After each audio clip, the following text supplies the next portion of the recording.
Good afternoon, good evening, everyone. We're just waiting a couple of minutes and we'll get everybody into the room. And I know we're all on different time zones. Thank you, all those of you who are joining us today. It's very exciting to be here. I'll briefly introduce myself.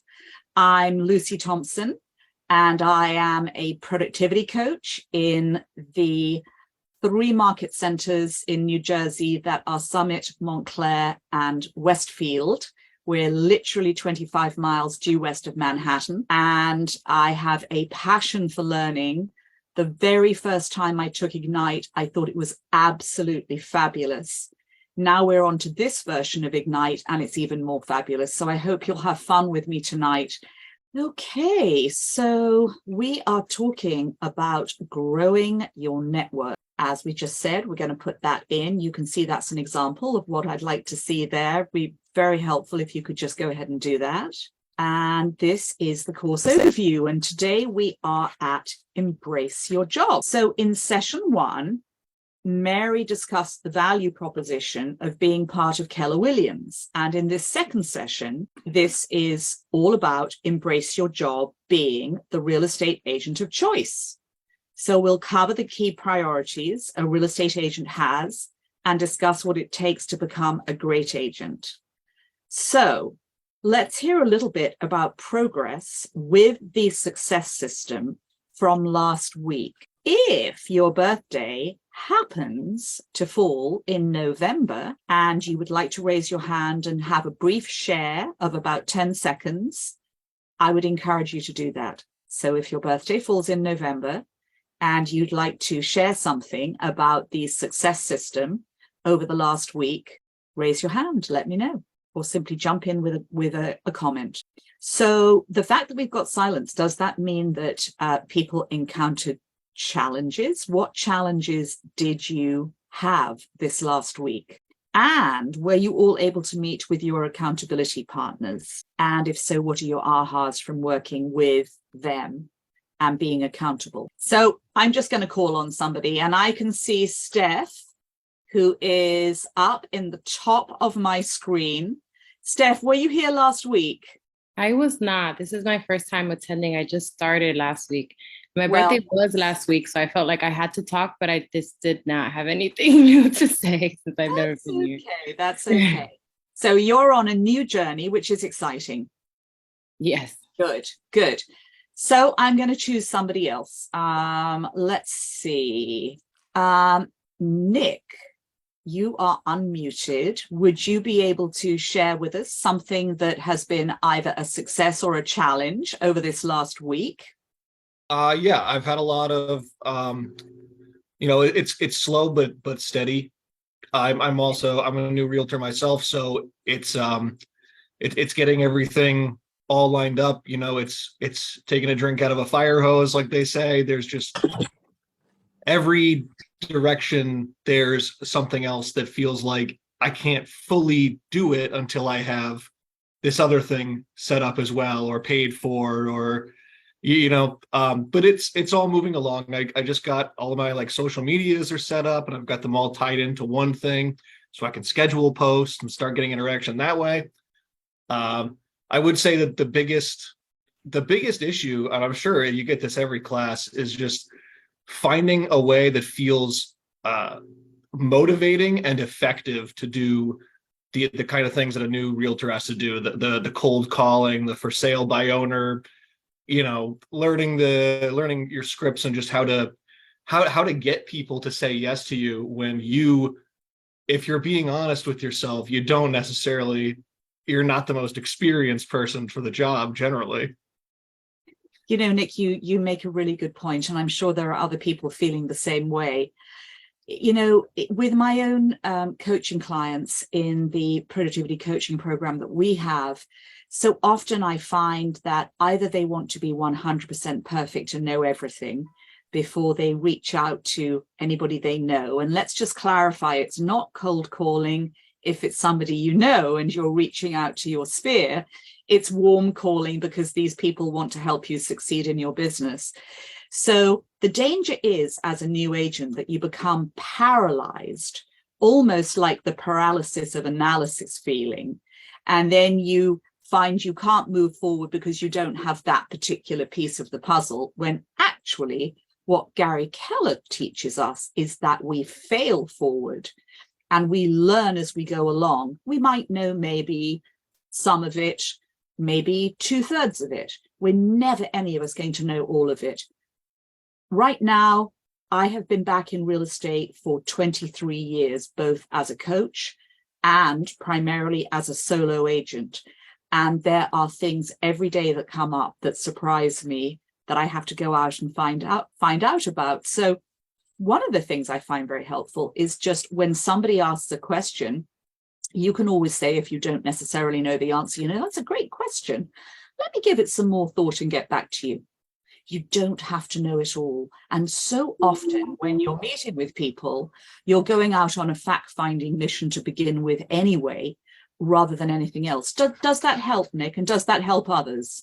Yeah, I get the gist of what you're going for. I guess I'm just looking for, I've always got my ear to the ground at this point for the most practical way to spend that time. And yeah, there's going to be a lot of rejections, and that's acceptable, but you know, you don't want to dig where there's no water.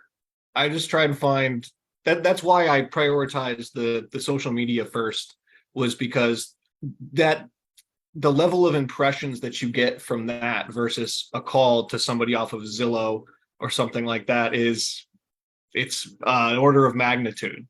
Well, actually, that's a good point. And I think probably this is something that will be covered in due course. There is a significant difference in the ability for you to turn a potential lead into a closed transaction between people you know and people you don't know. You're probably going to have to work 5 times harder if you don't know them, which is why it's great to really, really work your sphere of influence and those people you know. Thank you so much for sharing. Truly appreciate it. Let's move on. And as I said earlier, if you would please, as you come in, put all your contact information into the chat with your market center number, your name, your email, your phone number. Okay, so today we are going to apply the 6 core competencies of a business, recognize your role as a fiduciary, review the success system, and then we'll have some recaps and ahas and talking about the daily system that you're going to be following.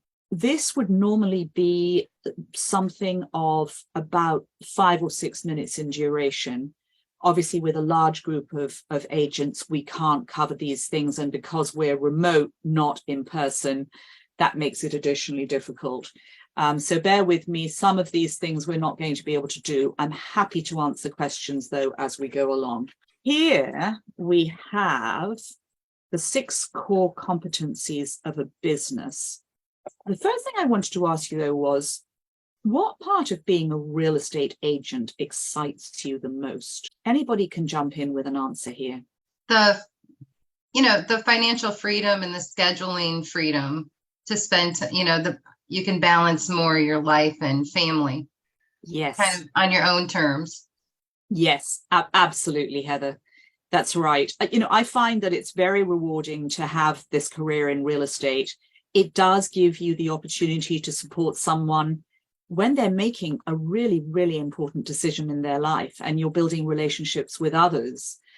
And the thing about it is, behind all this are the daily activities and habits. They're small steps, and P.S., they can be boring at times. Gary Keller teaches us to embrace the boring and the mundane, because if we keep on making these small steps, they all lead back to a really big life. So if we're talking about the 6 core competencies, they come from Gary Keller and his team's book, Shift. Is there anybody here who has read Shift? Just say yes if you have. Okay, Heather, you've got the Millionaire Real Estate Agent there. How about Shift? Does anybody have a copy of Shift? And keep in mind that I can't see you all. I can only see like the people who are either speaking or the top 4 or 5 in the room. I have a copy of it and I've started it, but I haven't finished it. Okay. How are you finding it, Jake? inspirational, actually. What would you say is the most important thing you've taken out of it so far? I'm actually on the competencies of it right now, actually. I'm about halfway through them, I think. That's very timely, then, isn't it? That's absolutely great. Yeah, be so be those like have been really Jake. interesting. Yeah, be like Jake. Pick up a copy of Shift. It's a really, really good book, particularly at this moment in the market when the market is shifting. And the thing about it is, if you incorporate the 6 core competencies in your business activities, it can really lead to your success as an agent and you as a business owner when you implement it at a high level, because we are all small business owners. Are you all discovering that as the weeks go by? Yes, it's for some people, it's possibly a new revelation. So we're going to say, welcome to your new job. It is your sales career. However, because we're independent business people, it's important to understand the components of the actual job, because whilst we have our businesses, these are the competencies and actual jobs that we're going to be doing within that business. So would somebody like to read through very quickly 1 through 6 for me, or you can do it all in unison? Who's Miss Patton? Oh man, Jasmine, did you miss? If you wouldn't mind just muting yourself if you have any background noise or there's something else going on, that would be terrific. Thank you. Okay, would somebody like to volunteer to read through this? These are the jobs of a real estate agent, a real estate professional. Sure, I'll read them. Thank you. Thank you very much. 1, lead generate, capture, and convert to appointments. 2, present to buyers and sellers and get agreement. 3, show buyers and market sellers. 4, write and negotiate contracts. 5, coordinate the sale to closing. And 6, manage the money. Wonderful. Thank you very much for doing that. And we're going to be going over all of these 6 because this is what it means to run a successful business. Within the business, we have these particular jobs to do. So let's see if we can get this screen moving. So the first one is lead generate, capture, and convert to a point. And, you know, after all, you agree, if you have no leads, you have no business. You've got to have leads to sustain a thriving business. And you signed up for that, didn't you? So let's break it down. And you're going to learn, and it's going to be repeated over and over, that your number 1 job is lead generation or prospecting or having conversations with people. It's the daily practice of talking to people about buying and selling real estate. And it's all about capturing accurate contact information too. So you're going to need, at the very least, a name, a cell phone number, a valid email address, and preferably the address where they live, particularly if they're a seller, so that you can start thinking about how you might help them. It also means adding new people to your business database so that you can talk with them and communicate with them and provide value. So another important component of lead generation is that you ask for permission to stay in contact with each person. And you'll learn more about this a little later. And finally, when we're converting to the appointment, it's great, isn't it, to capture a lead. However, our ultimate goal is to find active buyers and sellers and set an appointment to meet and agree to work together in this situation where they're buying and selling real estate. So we're building and learning on each new skill and learning and building and building and learning and learning and building as we advance through the entire course. And that is why it's really important to attend all the sessions, which I think all of you will. So do we have any questions about this first competency, which is lead generate, capture, and convert to appointments? The second core competency is to present to buyers and sellers and get agreements. And I'd like to switch that around, if I may. In fact, let's move this. I'd like to say present to sellers and buyers and get agreements. For some reason, we always seem to revert to buyers and sellers when we're talking in real estate terms, Whereas I think we want to be talking about sellers and buyers, don't we? Because we all want to be listing, preferably, because we list to last. So all of this is about the core competency surrounding your skill during the appointment with the buyer or seller.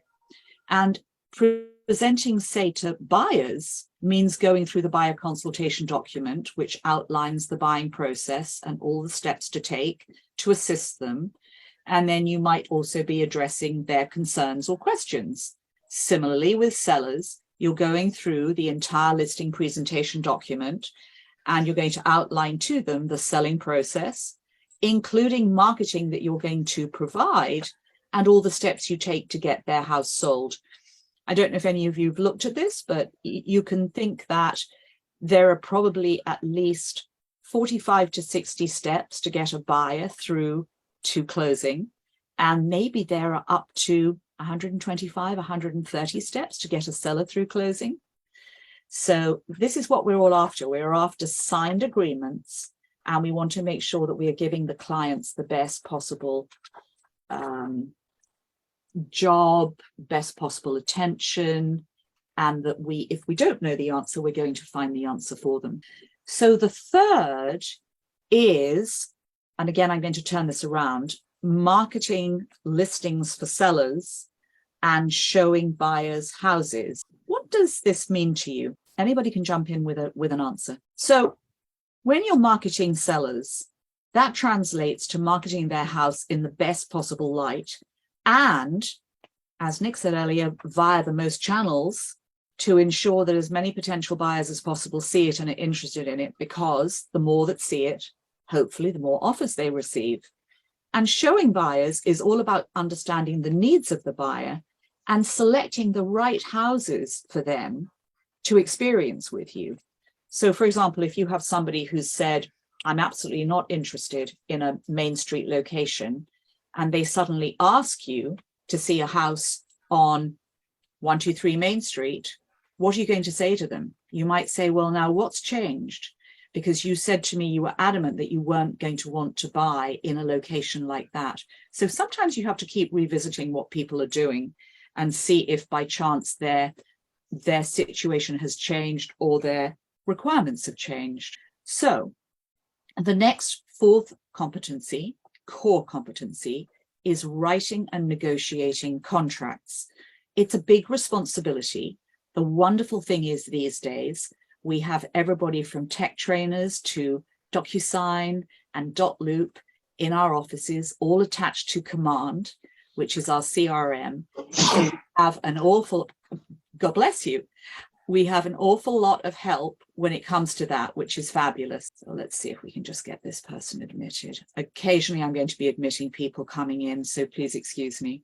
If you're a new agent, you might be concerned and anxious about completing your first contract. Seems to me that that's perfectly natural. I remember feeling very nervous. Can anybody relate to that? I think many of us can, maybe all of us. And negotiating is another competency that requires a very calm, practical, win-win approach. And does anybody remember where we see win-win at Keller Williams? Where is it written down? It's written down on the Y4C2TES, and it's win-win or no deal. I think you may have gone over that last week. So the fifth core competency is coordinating the sale to closing. And I don't know how many of you have had experience of this. It's really, when the offer is accepted, I always feel that's really where my work begins, because that's the trick, isn't it? To get everything through to closing so the buyer gets the new keys to their home and PS, you get paid. How cool is that? Now, we do know that not all deals make it to closing for a variety of reasons, and it takes skill. And that's why this is one of your core competencies. And you will find that things come up, lots of different things come up again and again. And then other new things come up from time to time. And once again, you'll find that it's new and you're going to learn from it. And then the next time it comes along, you'll be able to handle it very well. Does that make sense? Okay, well, let's see. Managing the money. Wow. I nearly skipped managing the money. That's probably one of the most important things, isn't it? And one of the things that we're not taught necessarily until we get to Keller Williams and we're running our own small business. So you probably already learned from day one that the paycheck you get on closing is not to be put in your pocket and spent, because there will be expenses to pay and ever-present taxes that must be paid for. Every quarter, you've got to pay your tax estimates. And there's actually a really good Keller Williams course, and it's called Profitability, Agent Financials. And it's likely going to be offered in the next few months at the regional or possibly the international level. So look out for it. It's a really good course and it will help you enormously. So you did have a peek at the next slide. What is one of the biggest things, and I'd love you all to unmute and shout this out, what is the most important thing in real estate? Mindset matters. Yes, and it doesn't just matter with us, does it? It matters with the clients that we are helping, because we can't have a mindset that wants to help them if they don't want to be helped, and vice versa. So mindset really matters. And it's all about your mindset each and every day. Gary Keller talks about the fact that, you know, our willpower is not on will call, and we have to reset our mindset. And I know you talked about this with Mary last week, and we've got the KW belief systems, of which the win-win or no deal is one, along with the 6 personal perspectives to keep you strong. Can anybody remember the 6 personal perspectives from last week? Anybody remember any of them? Let's just recap really quickly. Committing to self-mastery, committing to the 80-20 principle, moving from E to P, being learning-based, my favorite, removing limiting beliefs, and being accountable. Is it coming back to you? It's really important to keep your mindset programmed and to continue to believe in yourself. There may be days when you feel that you haven't accomplished enough and you need to just pull yourself up and keep going. And it's really essential to maintain your mindset and to focus on being of service. And it allows you to be direct and to the point when you're interacting with others, when you focus on contribution and being of service, and you'll be more effective and it'll be more effortless to win their hearts and minds. So energy and enthusiasm are really important. Don't worry. If you could just mute yourselves if you're not talking or asking a question, that would be great. When you have energy and enthusiasm and you bring it to the table in real estate, you're going to do the best job possible for each and every client, aren't you? Because it's going to be more attractive. If we all wake up in the morning and we talk with our first client and we drone on and we say, oh, it was terrible, the coffee tasted awful, I had to wake up too early and I just want to go back to bed, the client is going to be uninspired, aren't they? Whereas if you wake up and say, oh, the sun was shining, I had a great cup of coffee, thought I'd give you a call to see how things are going. How cool is that? It's a completely different mindset, isn't it? So energy and enthusiasm is really important, and it can lead to many, many referrals for your business, which is what you want, isn't it? So how long do we think on average does it take to get a seller or a buyer to sign a contract for a sale or a listing? 2 months. Yes, that's a great answer. Maybe 3. So it could be maybe between 30 and 90 days. And overall, how long might it take for a transaction to close and for you to get paid? Maybe another how long? 30 days. Okay. So shall we take the 60 days and the 30 days and add them together? What do we have? 90 days. 90. If you carry the 1. Yes. Yes. So why do you think in our productivity coaching program yesterday, we were wishing each other happy Valentine's Day? Because every single phone call that the agents made yesterday will hopefully translate into closed business. That will happen around Valentine's Day, won't it? So always think about that. We're always working about 3 months in advance. So every time somebody says, what is the date? You can now answer, with a date that is 3 months in advance, maybe. So it cannot be stressed enough how important it is that you develop your skills in daily lead generation or prospecting, building your database of contact, communicating with people about real estate daily, committing to go on a lot of appointments, and practicing conversations to get better every day. And remember the quote from last week. Mary said, anyone can do it. Not everyone will. Will you? So I'm asking you here, all of you here tonight, this afternoon, tonight, I know we're all over the country, will you commit to these 6 core competencies? And if you'd like to unmute and tell me, that would be fabulous to hear. Yes. Yes. Absolutely. Yeah. Yeah. Wonderful. I will. Wonderful. Thank you so Yes. much. Great. Okay, let's get to the next slide. So this is a quote, another quote from Shift. So it is, to achieve your highest potential, these 6 core competencies, can't say competency tonight, must be done consistently and done well. And that comes from Shift. So I know that at least one person had the Shift book, and others of you may. And by the way, you can also get it on audio. There's a great audio about it too. So all of the books, MREA, Millionaire Real Estate Agent, Shift, Millionaire Real Estate Investor, all of these books are available on audio as well, which can be very helpful if you have, say, a long drive to your office or a long drive between clients or something. I know some of you are in offices that are more rural. So ahas, we've got a couple of minutes for ahas. If you'd like to unmute and give an aha in, say, 10, 15 seconds, just a very brief aha, we'd all love to hear it. Let's hear, say, 3, and just feel free to unmute. And if nobody steps forward, I'm going to actually ask somebody. My aha moment is to be of good service. Always be of good service. Thank you.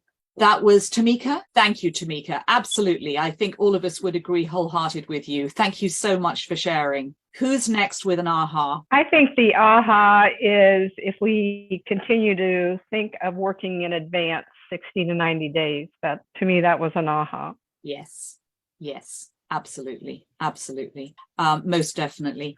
It's really important because, if we don't keep going and keep on just doing it, we're not going to build up the numbers and be able to get to the number of leads that we need. And once again, as I said a little earlier, Gary Keller reminds us it can get boring. It's okay if it feels mundane. We're one number closer to getting a lead and getting a closed transaction. Let's have one more aha. My aha moment is when you talked about failing forward, just not trying to make sure everything is right and communicate correctly, because we don't know everything, or I don't know everything, and it's okay to fail forward and learn as I go. It's absolutely okay. And thank you so much. That was Katrina, yes? Yes. Thank you, Katrina, for sharing. We really appreciate it. Wonderful. Yeah, really great point. Don't be scared of failing forward. It is totally, totally fine. So moving on to the next section, and there are 2 ways in which we can serve our clients: as a functionary or as a fiduciary. Have any of you come across these words before? Functionary versus fiduciary. Fiduciary, yes. How about a functionary? I probably have, but I'm not sure. Okay, well, let's see if we can clarify it. Thank you for your transparency and for asking. So let's imagine doing business with, say, a car repair company that doesn't really care about your needs. They just focus on getting the job done and getting paid. They don't build a relationship with you or stay in touch during the job or after the job. Now let's imagine doing business with a different car repair company. This one listens to you, anticipates your needs, helps you make decisions, educates you, acts like a partner, keeps you updated on the status of the work going on, and even follows up with you after the job. So the difference is the first company is acting as a functionary. The second company is acting as your fiduciary. We want to aim to be in the role of a respected and successful agent as a fiduciary. Wouldn't you agree? Is there anybody here who wouldn't agree with that? So in The Millionaire Real Estate Agent, or MREA, as we know it colloquially at Keller Williams, Gary Keller explains a functionary is one who is in a specific task relationship with their clients. They do the job, while a fiduciary is one who not only does the tasks of the job. I'm trying to figure out how to. Let's just get that muted. They are also in a high trust relationship with their clients. Sorry, they do the job. While a fiduciary is one who not only does the tasks of the job, they are also in a high trust relationship with their clients and feel total responsibility for the outcome. It's especially important, isn't it, in real estate when people are making their most expensive purchase. So why would a prospective buyer or seller prefer to work with an agent who presents themselves as a fiduciary versus a functionary? Would anybody like to jump in and quickly answer that? Trust. Yes. Care. Yes. Could we say with those two that because of that, a fiduciary places their clients' interests ahead of all others, even their own? Do we agree with that? Agree. Yes. If not, Confidentiality. yes, yes. All these are important and they're part of what we do as agents. We just want to think about the difference. We really want to be a fiduciary, don't we? It's a big deal. It's an honor. It's more important than ever in today's market to wear this fiduciary badge of honor proudly. And, you know, helping your clients understand your fiduciary role is a really big part of what you offer as an agent. So let's talk about examples of how you can serve as your client's fiduciary during a real estate transaction. And I just want to ask you, did all of you connect with your accountability partners last week or during this last week? Good.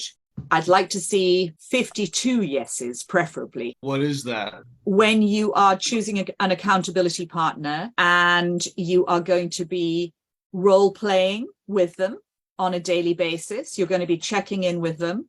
They're going to be asking you what your goals are, how many people you're going to call today, how many appointments you might be going on. And then the following day, they're going to be asking you to be accountable and to tell them and share with them what you did. And they in turn are going to share what they did with you. So is everybody aware of the importance of having an accountability partner? So because we're online and we're a large group, we can't do this practice. What I'd like you to do, though, is with your accountability partner, I would very much like you to do this tomorrow and to just go through this. And this is page, I believe it is page, not sure which page it is in your guide. Somebody will be able to tell me or push it into the chat.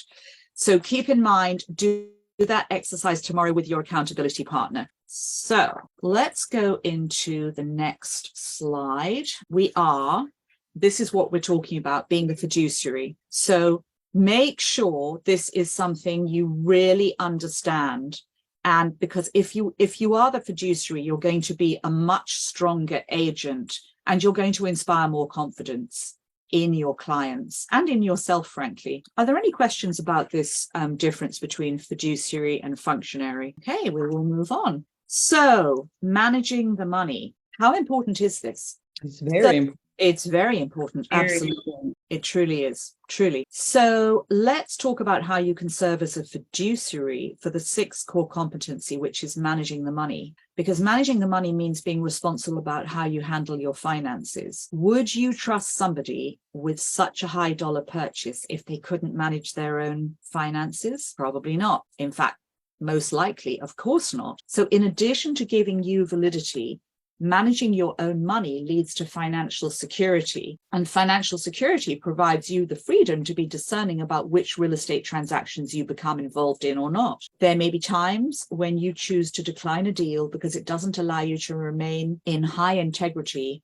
with yourself or your client. So you may remember last time Mary introduced the KW belief system, which we referred to earlier, the Y4C2TES, and it's your guidepost for knowing how to serve as a fiduciary for your clients. So you can ask yourself, how are you living the Y4C2TES while serving as a fiduciary for your clients? And how can being a fiduciary take you from being a good agent to a great agent? Let's have some ahas from this. Feel free to unmute and jump in with an aha. What questions are you asking yourself right now? Well, I now know the difference of being functionary and versus being a fiduciary. Fabulous. That was Aziza. Yes, ma'am. Thank you very much for that.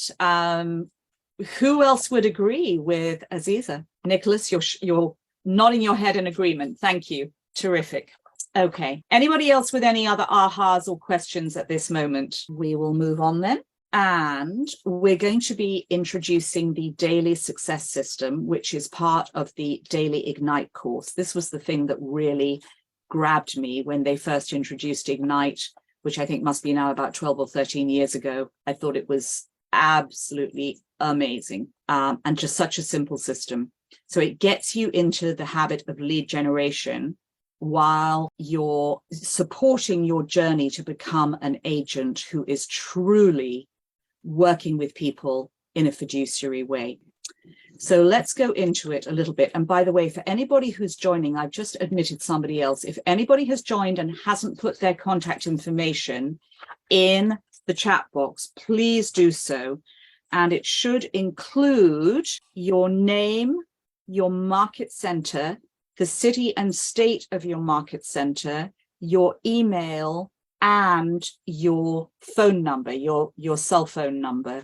Because apart from anything else, there may be people on this call who are looking to connect with somebody in your town. And how cool would it be if you went away with a referral from tonight? Is there anybody who wouldn't like to have a referral from tonight or a potential referral partner in the future? This is one of the reasons why this is such a successful company, because we all refer to each other and we learn about each other at classes and trainings like this. So let's move on. So nothing else about your business will have as big an impact on it as the number of leads you have. And that is directly from the Millionaire Real Estate Agent. And that is from Gary Keller. So he says, what you have to embrace is the fact that it is the number of qualified leads you have that will either grow your business, keep your business, or sadly put you out of business. Nothing else about your business will have as big an impact on it as the number of leads you have. Why do you think cultivating leads are so essential to the success of your business? Get food from. If you are going to answer, feel free to unmute. So I'm going to ask again, why do you think cultivating leads are so essential to the success of your business? Leads. It is our business. Like if we run out of leads, we no longer have business. It's our next client. It's our future referrals. It's everything. It's what we do as real estate agents. Yes. Ricky, thank you. That was you, wasn't it, responding there? Yes, ma'am. We appreciate it. So although lead generation and lead follow-up are the most important priorities, sometimes, often, in fact, they're going to feel uncomfortable to do, especially as a new agent. You get more confident as time goes on. It's just a question of time building your confidence and feeling at ease when talking to people you know, and you don't know about how you can help them with their real estate needs. It's a skill that takes time to develop. That's why you ask them lots of great questions. And that's why you never need to be worried about saying, you know what? That's a great point. Let me find out a bit more about that and get back to you. It's fine. It's okay. We don't all have the answers to everything. And one of the best ways to feel more comfortable communicating with potential leads is by role playing and practicing the most common conversations you will have with your clients, potential clients, and other agents involved in a real estate transaction. That's why it's imperative to have an accountability system in place to support you consistently in your lead generation and your lead follow-up, and to practice role play. Very, very important. So let's just move the slide on. So this is another quote from Gary Keller. This is from the book, The One Thing. Feel free to unmute and tell me if you have read the book, The One Thing. Has anybody read The One Thing? In progress. Right now reading it. Started reading it last week. Yep. Excellent. John, thank you for that answer. And I think Crystal also said yes. Excellent. So in the one thing, Yes. good.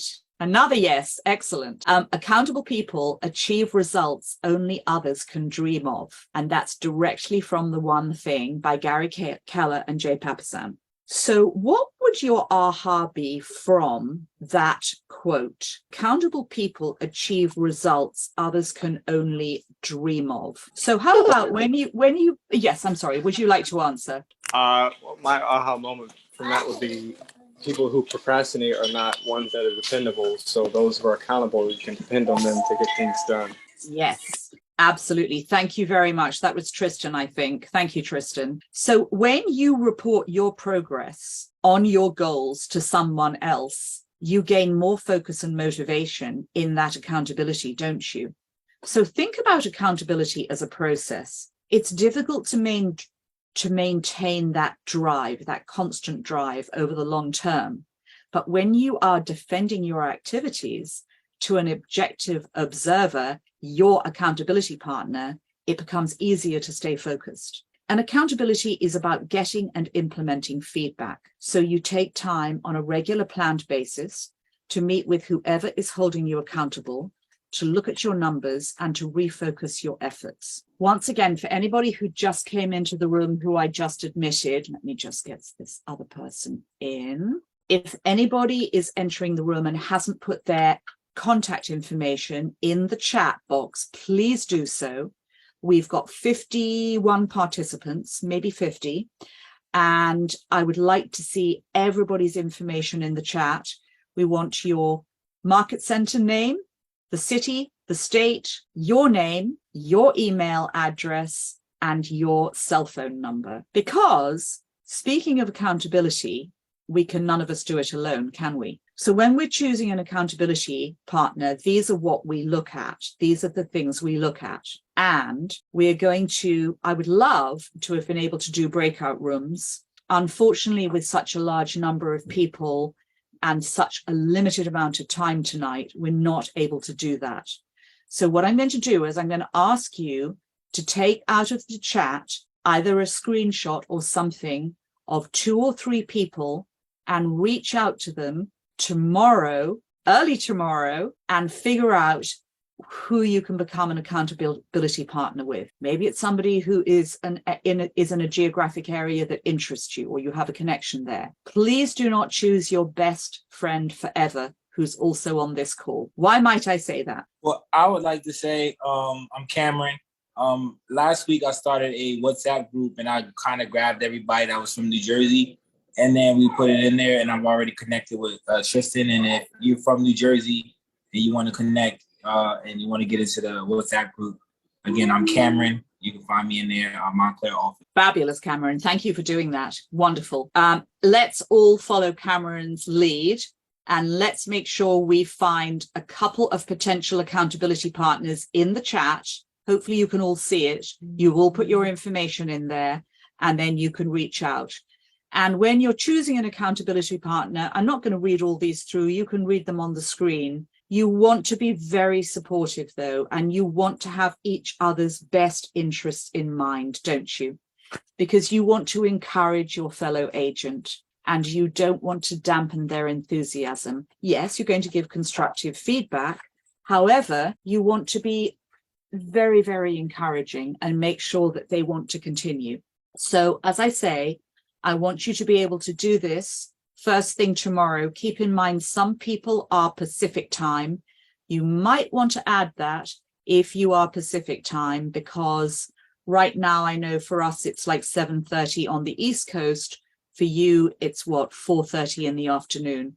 And you might not appreciate a call from, say, Cameron on the East Coast at 5 in the morning or 4 in the morning. So you can let us know and put that in the chat. Okay, so this again is all to do with choosing your accountability partner, which you're going to do tomorrow. And if anybody has any problems with this, please reach out to me. My name again is Lucy Thompson, and my email is really simple. It's lucythompson@kw.com, and Thompson with a P, Thompson. So on the accountability side, What are you going to ask each day of this week with your newly found accountability partner? What do you think you're going to ask? We'll go back for a minute because I want to just go through this. You're going to do every day, you're going to say, how did you do? How do you feel about that? Do you have any opportunities for improvement?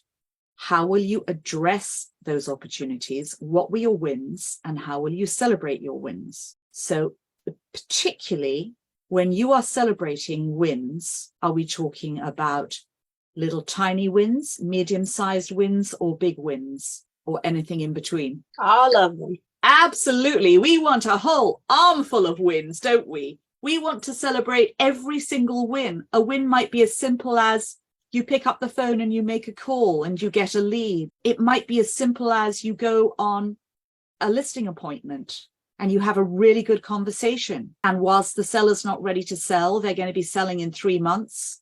You've created a good rapport and you're going to work on that and you're going to get that listing. Or you make a buyer's day because you go to a closing and it's their first house and they're so excited.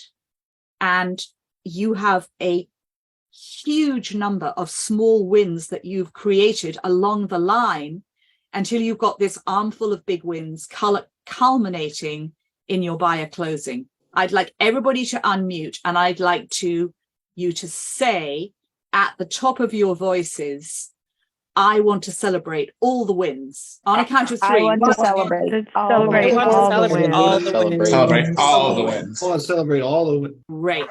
I'm going to hold you all accountable to that, because I like with my coaching agents to celebrate every single little tiny win. Don't forget, it's really important. And the other important duty of accountability partners is to role play conversations every day.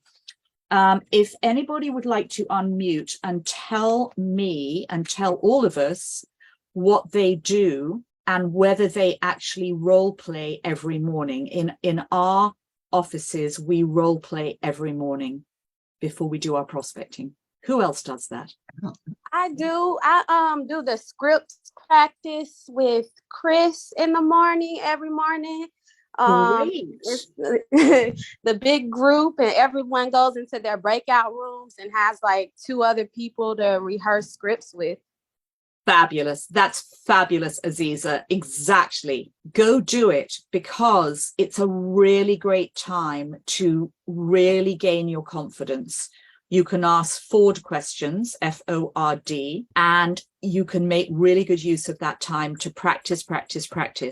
And very importantly, top agents always report that they continue to practice conversations daily. They do daily role play. It's that important. As I just said, in all of our Market Center coaching sessions, all of them start each day with practicing role plays, practicing conversations before we go into our prospecting. Any other ahas from talking about choosing accountability partners? And is there anybody who doesn't know how to go about looking in the chat for somebody's contact information, choosing 2 or 3 people, maybe at random, and then reaching out to them tomorrow and asking if they would be accountable and become an accountability partner? Any questions on that? If not, we'll move on to the Success System Tracker. And this was one of the most interesting things I thought when they introduced Ignite originally, the original version.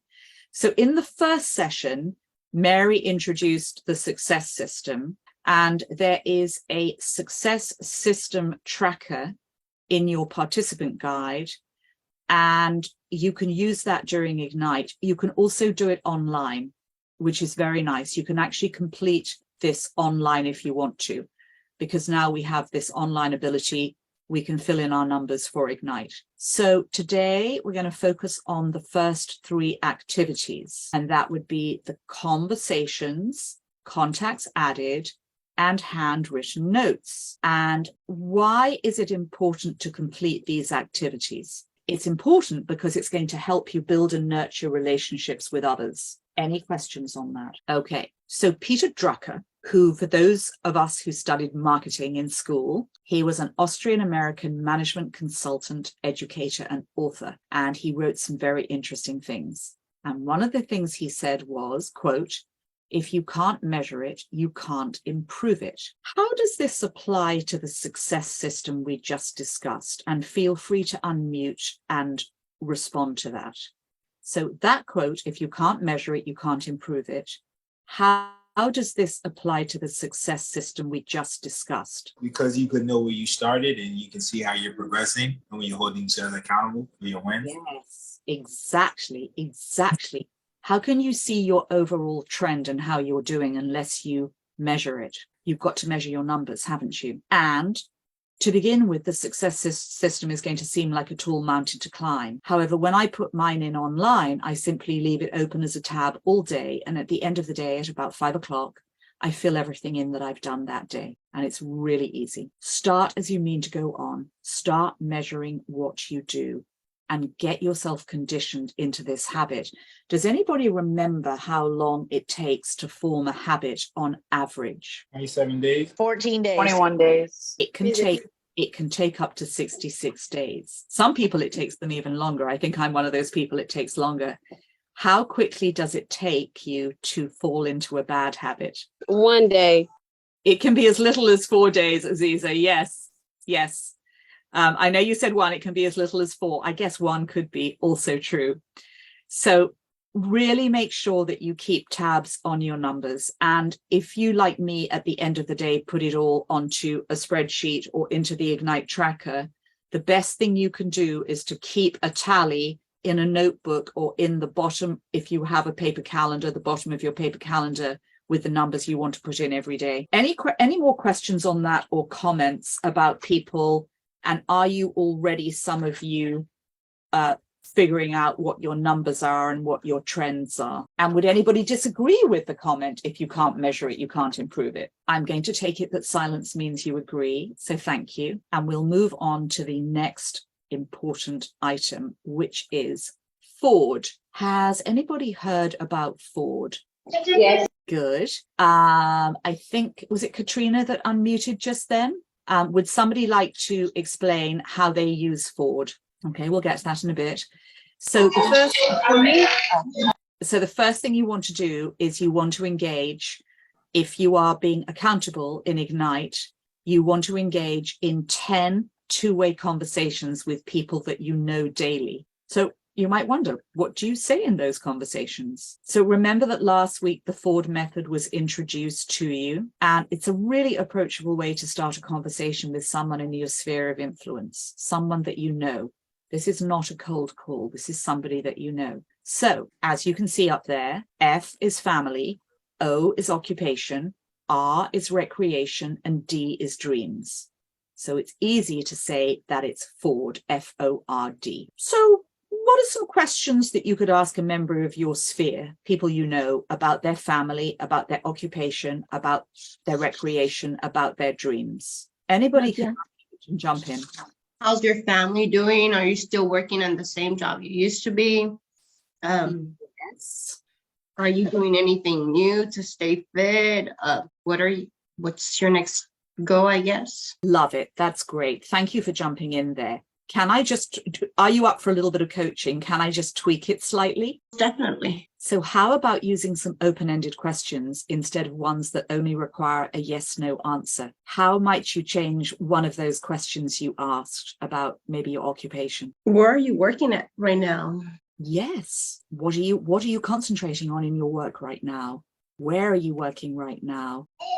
What are you working at right now? Absolutely. Thank you very much for jumping in and saying that. Is there anybody else who can come up with, let's say, a family question that's an open-ended question, or a recreation or a dreams question? So how many kids do you have now? Are you going to have more? So I very much like thank you, by the way, Sandra. I like the idea of how many kids do you have now? Obviously, you have to be a little careful, don't you, in the circumstances in which you ask something like that. However, are you going to have more is a bit of a closed question, isn't it? It's a yes/no question. What would you think?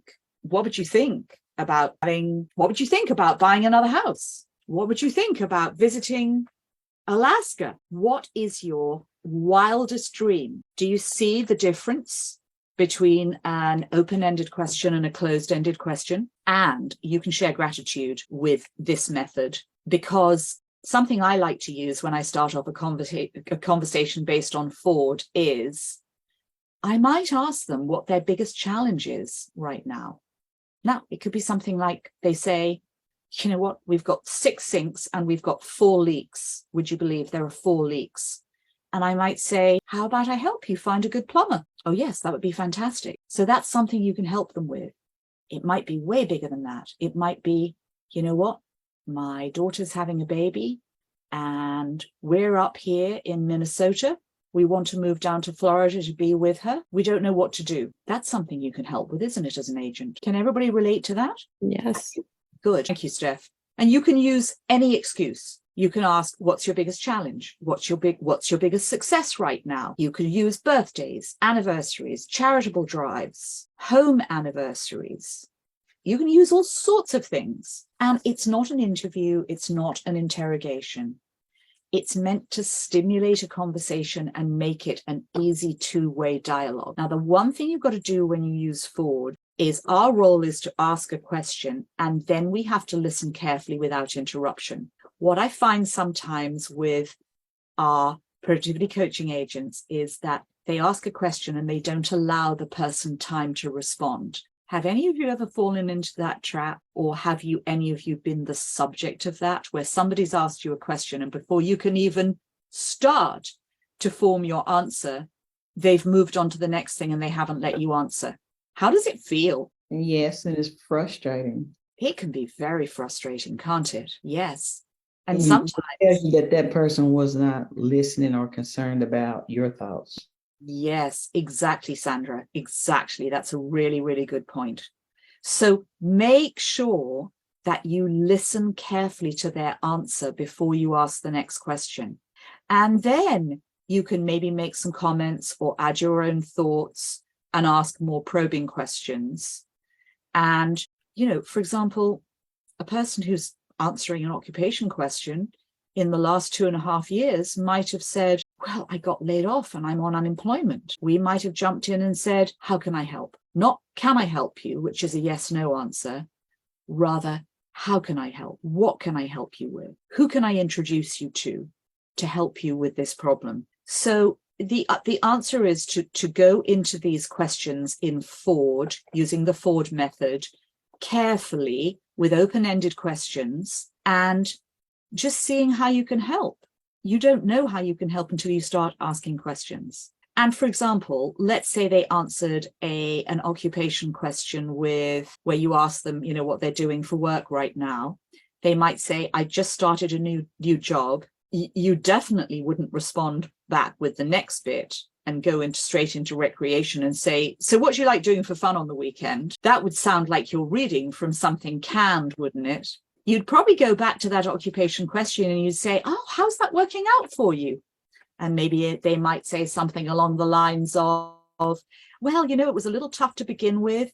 A month into the job, though, I'm really feeling confident and enjoying it. And then you might say, and what do you enjoy most about your new job? And then you wait for them to respond. So do we have any questions on that and how important it is to make sure that people have a chance to really respond when they're being asked a question and you genuinely want to show that you genuinely care and are listening? What I'd like you to do is practice this tomorrow with your new accountability partner. And for those who just jumped in from the waiting room, if you haven't put your information in the chat box, please put in your name, your market center name or the number, the city and the state, and then your cell phone and your email address. Because everybody who hasn't got an accountability partner is going to choose 2 or 3 people, either deliberately or at random, from that list, and you're going to contact them tomorrow, and you're going to see if they will be your accountability partner for the duration of Ignite. So practice examples of this conversation tomorrow. And I would like now to hear if we have any ahas in the room from using the Ford method. I really like that last thing we were kind of talking about there, where you said you don't know what you can do until you ask them the question. Yes. That kind of stuck out for me. Absolutely, Faith. That is so true. And so often we make assumptions. I remember talking with somebody recently about buyers, and they said, oh, I think my buyers could move in with their family. They just live down the street. Well, lo and behold, they were thinking that and assuming that. Turns out those buyers don't have any intention of living temporarily with their family just down the street. And had the agent asked more questions, they would have found that out. So that's just a little example.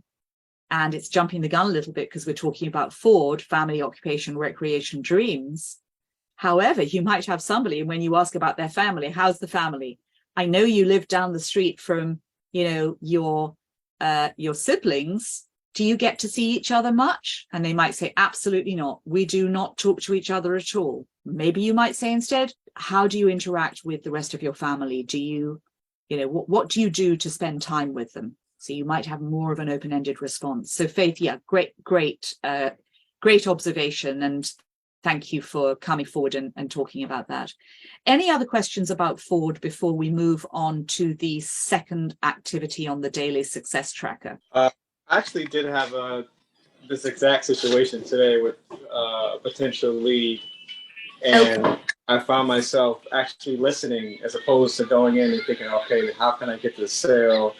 And, this be a potential client, but they begin to, ask them about their family, their living situation. It was, some personal things that were going on that, they weren't able to buy the money that they had to buy for a home. They had to use towards something else.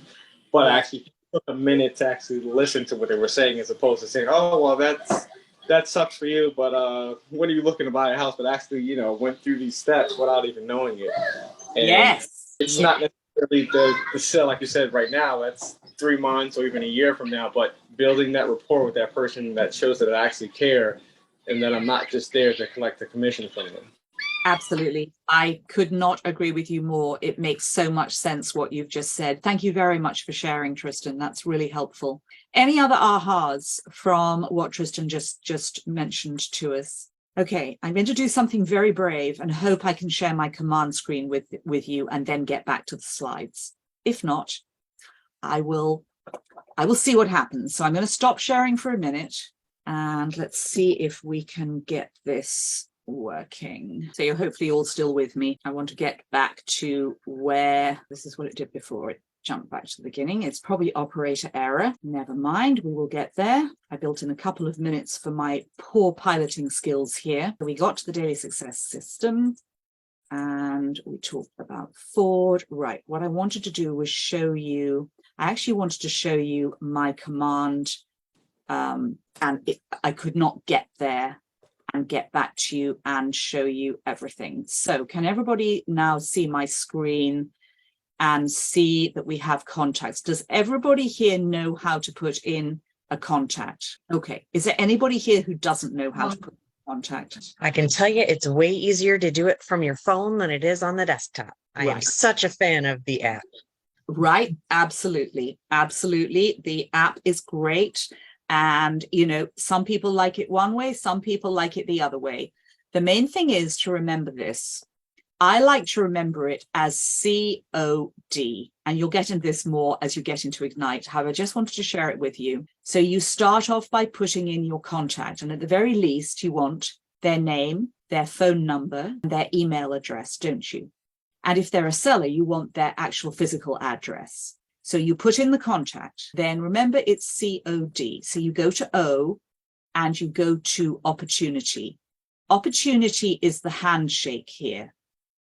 And that's where you're going to enter your opportunity if you're, say, working with a seller or a buyer or a renter or a rental listing. Is everybody familiar with opportunities? And I know there was one person at the beginning who'd only been here a week. Don't worry.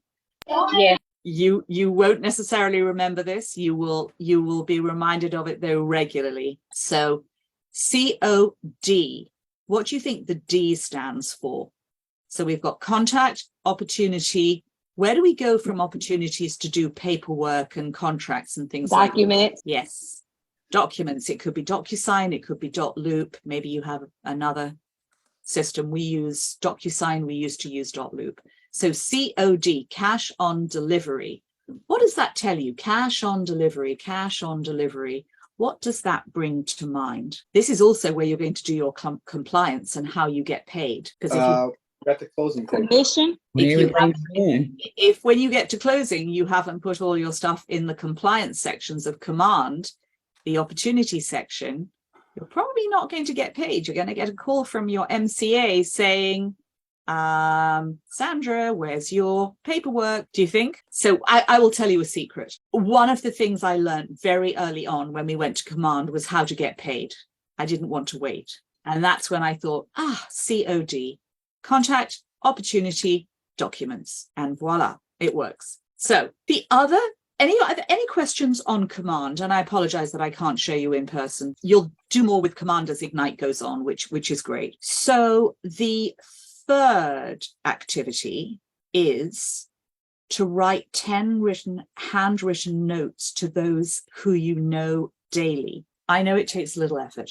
If you have at the ready nice little cards, whether it's got your logo on it or the Keller Williams logo, or you just have little cards that you buy that you like at the store, you've got some stamps ready, you have your addresses, and it takes a very short time to write them, doesn't it? So what is the purpose of sending out handwritten notes to people? How is it different to sending a text message, for example? More personable. Yes.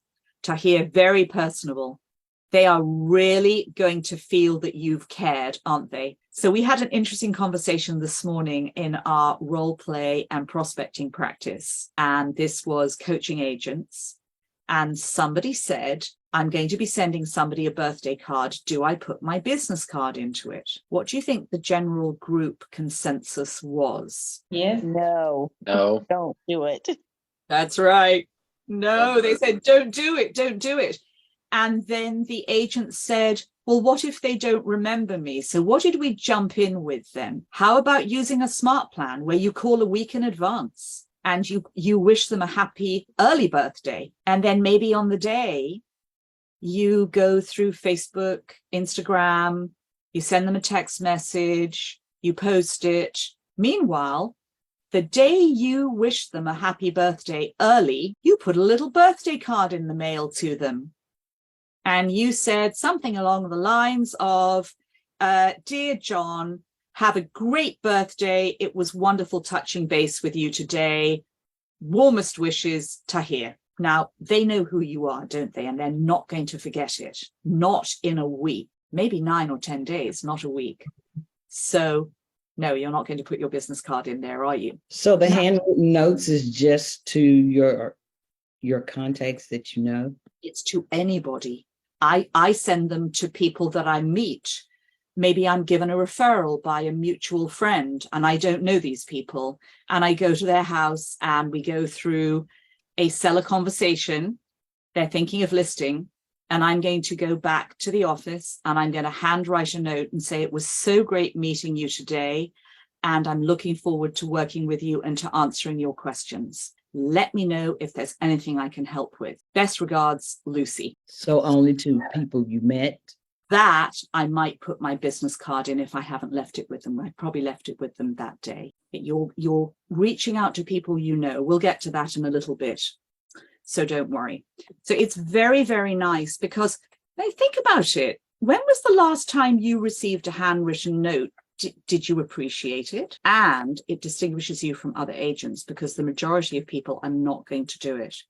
And I do know from top agents that they make a practice of it because it works. So what other things could you say in your handwritten notes to the people you know in your sphere of influence? Anybody else who hasn't spoken like to jump in with something you might be able to say in your handwritten note, just maybe a 20-second idea? How about they told you they just got a new kitten last week when you spoke with them this afternoon, and the kitten's name is Fluffy? How about you send them a nice little note saying, it was so great talking with you today, and I'm so excited that you have your new kitten, and I can't wait to meet Fluffy. When can we get together for a cup of coffee? Would that work? Would that be easy? Is there anybody who doesn't think that would be easy? Are you all shocked, or are you on board with the idea? Let's have some ahas. It's aha time. It's a hard time for me saying that every lead or every potential lead, I'm going to just say thank you card to them, saying thank you for taking the time. And, this is my information, not my information, just say, reach out to me if you need any help. That's terrific. Thank you so much for sharing. Am I right in saying your name, Enos? Enos. Beautiful name and wonderful response. I'm so glad that made a difference to you and that you had a big aha over it. And it's going to help you so much with your business, isn't it? Yes, thank you. You are so welcome.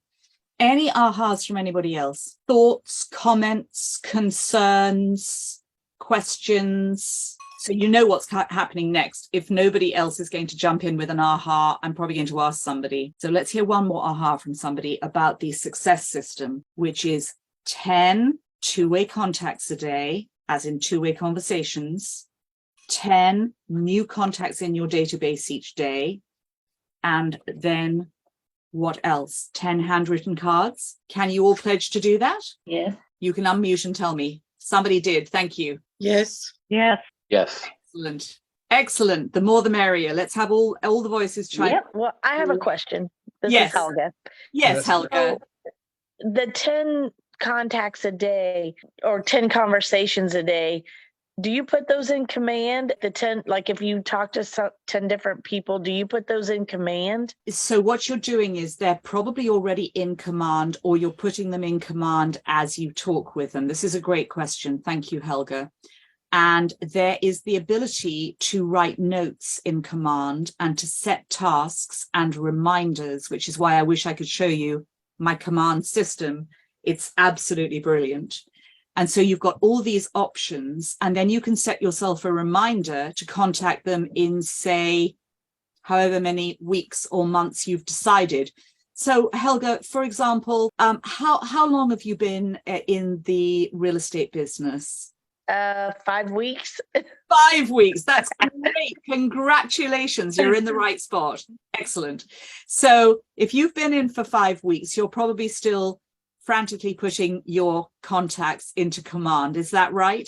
Yes. So if at the end of each day you took those 10 people you talked with and you entered them in command as a contact, and you sent them each a handwritten note with a little something in it, and you know, as you're putting them into command, that you can write in there what you spoke about in a brief note form, how helpful and clever is that? It is clever, yes. It really is. And if you need help with that, you probably want to consult with your office tech trainer or your office tech ambassador. Okay, thank you. As I say, I wish I could show it to you in person. For some reason, it's not working. So let's move on. So how has your thinking changed? And today, what ideas or mindsets were new? I'm just going through these. What do you feel differently? How will your behaviors be going forward? What actions will you take? What tools, models, systems will you use? How will they make you accountable? Let's have some people jumping in and talking about that. I think. Thank you, Blanca. Do go ahead. So, I guess, like, for instance, me, I've been at work telling everybody that I'm a real estate agent. It's a little bit more difficult, I am assuming, because everything's changing. So, the people that I have met that have stated that they are planning to sell in the future, I do ask them, can I contact you in the future? Is it okay? And that's, I don't know what else to do. Okay, so you're just going to keep asking lots of questions. Can anybody jump in and help Blanca with this? And Blanca, you talked about some difficulty. Yes, I'm sorry, somebody was just asking. Helga, I believe you jumped in there. Oh, I was just going to suggest maybe to stay top of mind for them. Mm-hmm. By reaching out to them every couple of weeks, or sending them a card. Or yes, it's just consistency and persistency. And Blanca, you mentioned something about the markets changing, What does that mean to you? Can you help elaborate on that? I guess a lot of people are afraid of selling or buying because they're thinking interest is going to go down or the house market's going to crash. That's what you hear lately. So that's very interesting. Keller Williams has thrived in all markets. I joined Keller Williams at the end of 2007, and in August 2008, Bear Stearns went belly up, and we had the Great Depression. It was hugely difficult, and yet so many of us thrived in our businesses in real estate because we really were able to help people. So my feeling is I'm never afraid of a shifting market. In fact, I'm welcoming the shifts we're seeing, because I feel like we've had so long where sellers have been completely in control of the bus, and the poor buyers have been running along at the back of the bus. They can't even get onto the bus. So again, it sort of comes down to mindset, doesn't it? There are opportunities in every market. Blanca, does that help a little bit with your thoughts? Yes, ma'am, it does. I'm so glad. I'm so glad. And unmute and say, here, if you agree with what we've just said and you've been feeling the same way as Blanca. You're here. You're here. Yeah. Thank you all. Thank you. Okay, let's move on to the next slide. If we have any more ahas, you can jump in with your questions. Feel free to. So, success system. Normally, when we're all together in a group and we're in person, we would work together with our accountability partner, and we would do 20 minutes of role play with that partner. And remember, top agents practice every day. We'd take 10 minutes to prepare our call list, and we'd probably take it right out of command. And then we would have 45 minutes where we were making calls, and we were making every attempt to reach 10 people and have a two-way conversation with them.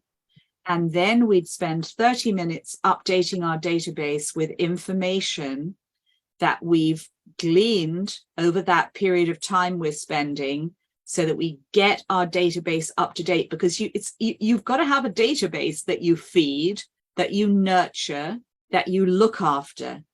It's an organically growing thing, a database. And Helga, you mentioned that you've been here 5 weeks and you're busy doing all those things right now, aren't you? Yes, I am definitely trying. Yes, absolutely. You're doing it, and you're going to just do it one step at a time. So as I say, we would normally be doing that. Sadly, we can't. And remember, we're doing our 10 conversations, two-way conversations a day. We're adding 10 contacts into our command database, and we're writing 10 handwritten notes. And it's going to be anything from "it was great to meet you" to "so glad that you're enjoying Fluffy, your new kitten," or whatever it happens to be. So that is all about your daily success system tracker. Now, I want to give you information about something that we all have to mention all of the time. This is about the do not call list. And can everybody see that? And I have to repeat it verbatim. And this applies to tomorrow as well as today. Some people, I realize, may be making calls today. So today, you're going to make calls to your sphere and people in your database. Before you make any calls or texts, please remember to honor the TCPA and do not call lists, including those of your market center and state. If you have any questions or concerns about this, please consult your market center or attorney to ensure compliance. Refer to the pages at the beginning of your participant guide for more details. These guidelines are for your protection as well as for the protection of your clients. Let's review the importance of the Telephone Consumer Protection Act and the do not call restrictions for when you make calls or texts to your database. Turn to the pages in your participant guide and let's go over this. And I would like to make sure that you actually read this. Would anybody like to read it out for us? Please make sure you all read it. And remember that texting also falls under the TCPA guidelines. You really do not want to be using dialers or automated voicemails. And you want to follow these guidelines to protect yourselves. And if you have any questions, check with your market center broker and attorney to ensure your compliance. And remember, it's your responsibility to subscribe to the registry, check before you call, update your call list regularly, honor consumer requests, and know your state and federal laws. So learn it now, practice it now. Don't just wait for there to be a problem with non-compliance before you adhere to this. Is everybody good with that? You can unmute and say yes or no. Yes. Yes. Yes. Yes. Great. Great. Yes. Thank you all. Thank you all. I have a question, Lucy. Yes, Heather. Am I in charge of printing out each of these sessions for the next 6 months, or was the Market Center supposed to give me a book, like a copy of the, the syllabus? I believe you get a link. I got a separate email, so I believe you get a link, and I think you'll find at the very beginning of this chat, the booklet was put in for tonight's session. You should be able to download it there and or download it from, if you join the Facebook group that belongs to this particular vehicle, you should be able to also get access to it there, and you'll be able to access the recordings as well. Okay, because I got the first one printed out and then I didn't, I'm not sure if I got a link for this. So check in the chat, check in the beginning of this chat and see if it's there, because I know that the cyberbacker was putting it in as we got onto the call, okay? And there may be somebody who can send you a copy. I think I was late to the call, so I didn't get the beginning of the chat. So if somebody don't mind just copy and pasting that link. Yes, in if the somebody chat. who was in at the beginning could copy and paste that from the beginning of the chat, that would be, thank you very much. Good point, John. That would be most helpful. Can I have a volunteer to do that? Who was on at the beginning? Who was on at the beginning who can volunteer to do that for them? I just shared the link that I had in my email that I got for it. Thank you, Faith. That's greatly appreciated. Heather and John and anybody else, just if you could put in the chat if you got it, and if you didn't, somebody else, if maybe you could help them out. Faith, thank you. That's great. Thank you. You're welcome. Let's continue. We are going to say, I engage every conversation in the spirit of contribution, and people are happy to be in relationship with me. Why would we do that and get our mindset primed for success with this affirmation? I think it just keeps you from getting discouraged, whether you, like I said before, you get that sale or not, but you're top of mind and you're building relationships at the end of the day. You don't want to be like that salesman that just cares about getting the job done and not trying to build a rapport with their clients. Exactly. So on the count of 3, we're all going to unmute and we're going to say what's on the screen here. So 1, 2, 3. I engage every conversation in the spirit of contribution. Happy to be in a relationship with me. Excellent. Thank you all. Wonderful. Wonderful. And we're now going to practice introducing ourselves. It's very important that we do this properly, as it's shown in your participant guide. And you're going to say, my name is blank with blank Market Center, not necessarily Keller Williams, and the blank team if you're on a team. So everybody's going to unmute. It's going to sound like gobbledygook. That's fine. On the count of 3, you're going to unmute and you're going to say your introduction in that way, and I'll do it along with you with my introduction, okay? So 1, 2, 3. My name is Nick Ruiz.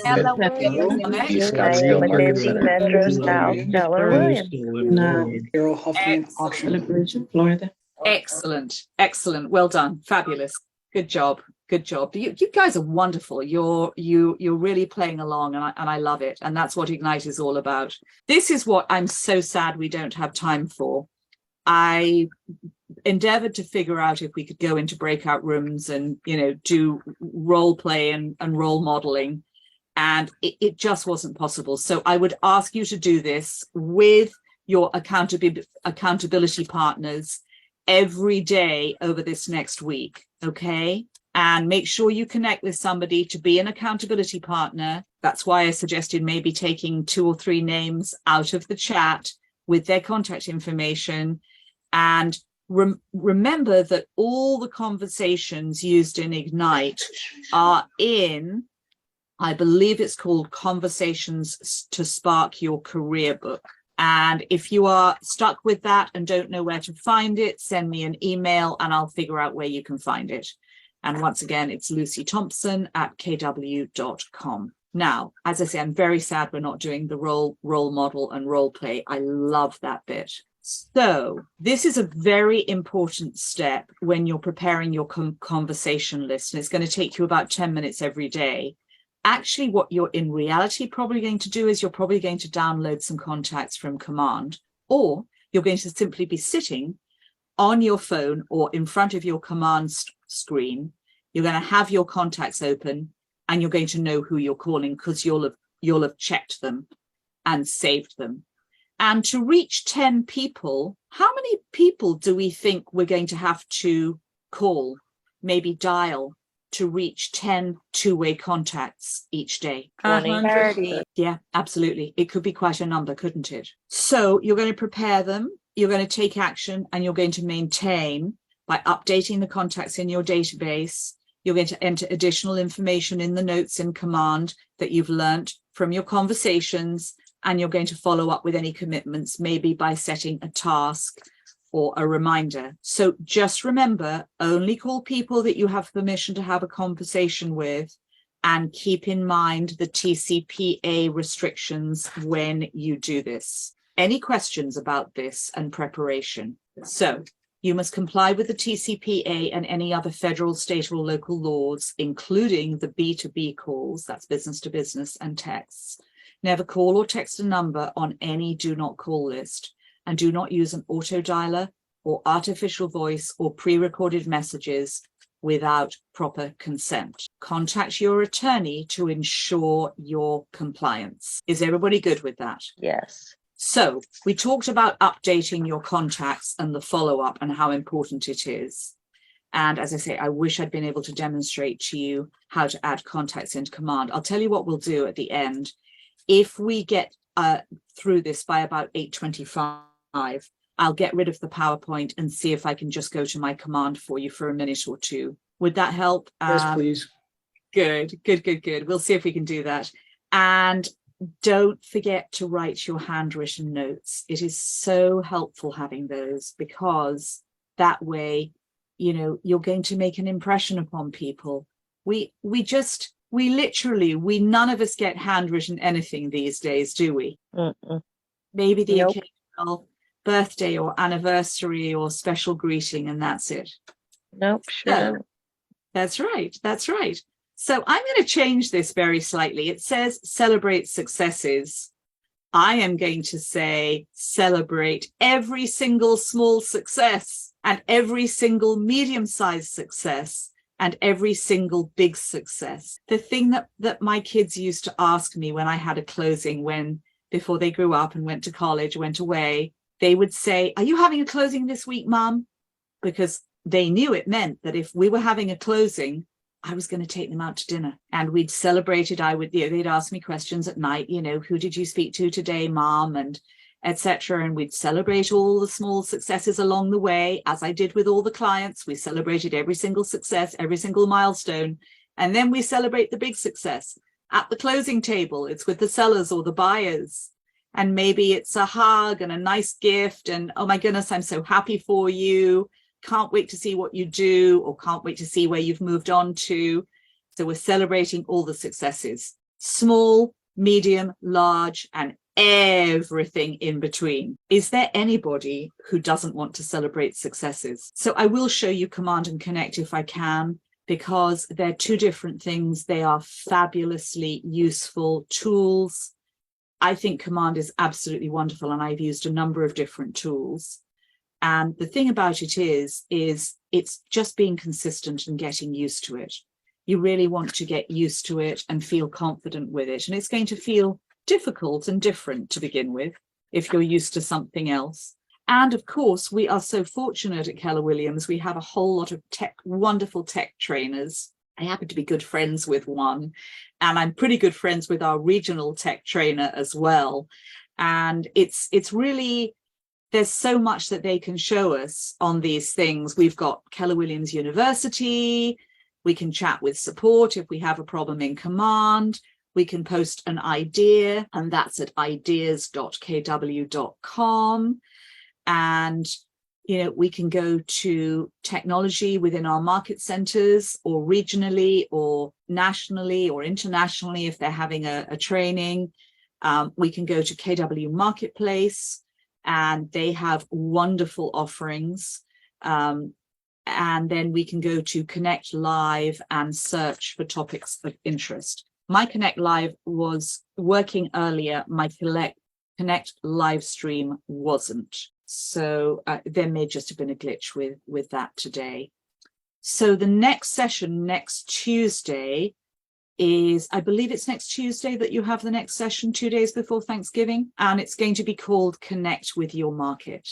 So that's going to be session 3. And I really do encourage you to continue your daily success system moving forward. Keep it going. Can anybody unmute and remind me of what the daily success system means and entails? What are the things you're going to do? 10 conversations, 10 contacts added, and 10 handwritten notes. Fabulous, Tiffany. Great answer. Well done. It sounds like you're going to have that uppermost in your mind all week. Good, good. Let's hear some final ahas, and then let me get, if I can, out of the PowerPoint and into my Command panel, if at all possible. Any other ahas here? It's about 8:24, 8:25. I'm very mindful that I want to end on time for you. So any ahas, you can talk as I get out of the PowerPoint, and then attempt to share my Command with you. So one of my ahas, this is John, when we're using the Ford process, when we're talking to them and they provide a situation like they need a handyman or a plumber or something like that, we're also providing a service. We're not just sales. So we already have those connections if we're selling houses, right? So that was one of the aha moments, is that we're a service industry, not a sales industry. So that's absolutely right. Absolutely right. Yeah. You know, you got it. Absolutely. And we don't want to be salesy, do we? Do we want to be salesy? No, people run away from us. Yeah, exactly. Absolutely. That's absolutely right. So I have managed to figure out how to get rid of the slideshow. For those who would like to look at Command with me, I'm going to share my screen. Let me just get it on my screen, and then I'll share it with you. So we've got Command and Connect. So I'm just going to share my screen again. And does everybody see my Connect screen? And yes. Look at all this. Yeah. There's all Yes. manner of wonderful things here. There we go. There's the new Ignite 2022 KWU Tech. Does it show how to, I don't know how to share my KW app to my contact. Actually, that is something that I believe they're going to be going over in a future module. It would take me too long to show it to you.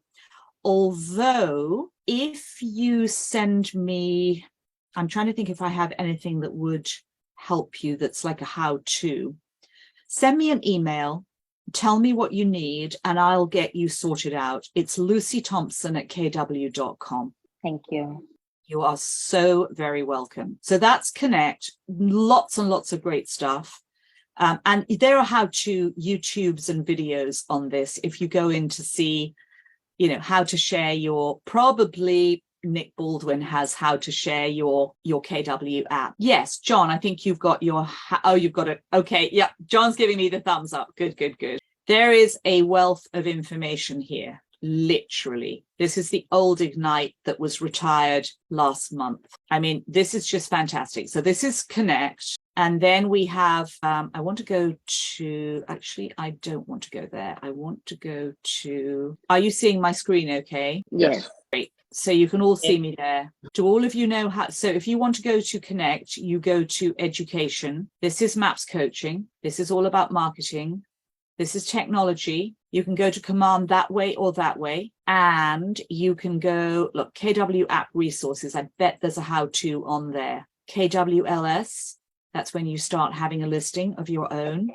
And we have like our own multiple listing service on Keller Williams. It's wonderful. It's really helpful. And then resources and events. So let's go to the Command login and let's see if we can show you a little bit. Oh, wonderful. Okay. So here is my home screen. And if I want to go and I want to enter a contact, so let's do it this way. Did you all see I went to add contact up there? So full name is going to be, let's do George Jetson. And his primary email is going to be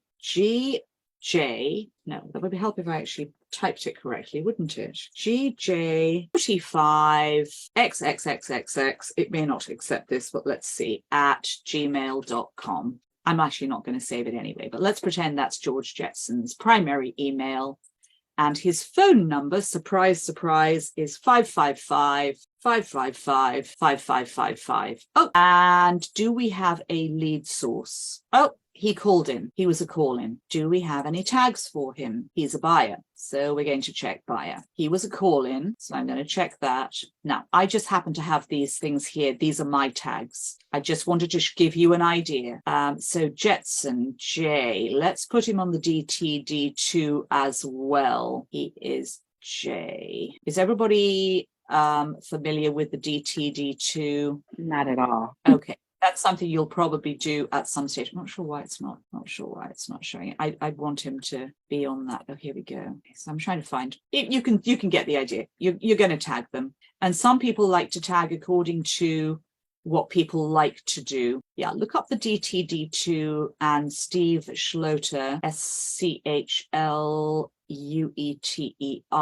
He has a great system for calling your database. There we go. There's Jetson. Okay, that's good enough. That's a few. And then I'm going to add more information here, additional contact information. So how does George Jetson like to be contacted? I'm going to ask him when I speak with him, what do you prefer, George? And he says, oh, send me a text message. That's me. Okay, great. And is there anybody else who, will be a party to this purchase? If so, you're going to put their information in too. And oh, George, what's your home address? Oh, it's 123 Main Street. Let's say it's Main Street, Chatham. And you actually live at the same address? Yes. Okay, and then you can add all sorts of other things. You can put in about, and maybe his legal name is something different. Maybe there's a description of, I don't know, he called in about sign at 687 Springfield Avenue. Okay. And then when you've put in all the information you want, which is why it's good to do it at the end of the day, you're just going to go to create. Now, I'm not going to create because I don't want to do it, but I'm going to cancel it. I just wanted to show you this is opportunities. This is the handshake. So this is opportunities, and you've got different ways of looking at it. And you generally will have just your name and your all opportunities unless you're on a team. In this case, this is the coaching team for the Summit office. And in here, you've got things that if I look at all opportunities, it shows me what I've done. And there you see I have a buyer there, and I've already set up their documents. If I went though to documents, this would say start transaction rather than go to transaction, because they've already started, goes to the transaction, and then that takes me in this particular case to DocuSign. And I think that was all I wanted to show you. This is just an example of, this is such a great series that Jason Abrams is doing, called School is Cool, on a Thursday. I think it's something like 2 p.m, probably 1 o'clock Central. Look up School is Cool though on KW Connect. You can see I'm in Connect there. So I'm going to stop the share. I'm mindful that we're 5 minutes over. Thank you for letting me do that, because I did want to show you what was available. I'm just going to check in the chat and see if there are any other questions. Feel free to unmute if you have any questions. Let me just see if I've missed anything. Let's see. Any other questions or ahas before we end? I do have a question. I know someone mentioned earlier about reaching out to their sphere, like at work. What would be, I guess, in your opinion, the response to those who are saying, oh, the market is, not good to buy, or whatever the case may be, or, getting them to feel like, it's not too late to buy, or those who say, oh, well, I should have bought when interest rates were at its lowest, a year ago or whatever it is. So here's the thing, Tristan, it's going to very much depend upon their motivation. Let's say they're living in a 2-bedroom apartment that's 900 square feet, and they've already got one child and they're expecting triplets. Are they going to be able to manage in that 2-bedroom apartment with 4 kids? Probably not. Right. So their motivation is such that they are probably going to have to move, aren't they? They're going to have to buy. Yeah. Maybe they're selling that apartment as well. And generally, if somebody is selling in the same market as they're buying in, if things are slightly down, then overall it's going to be slightly down.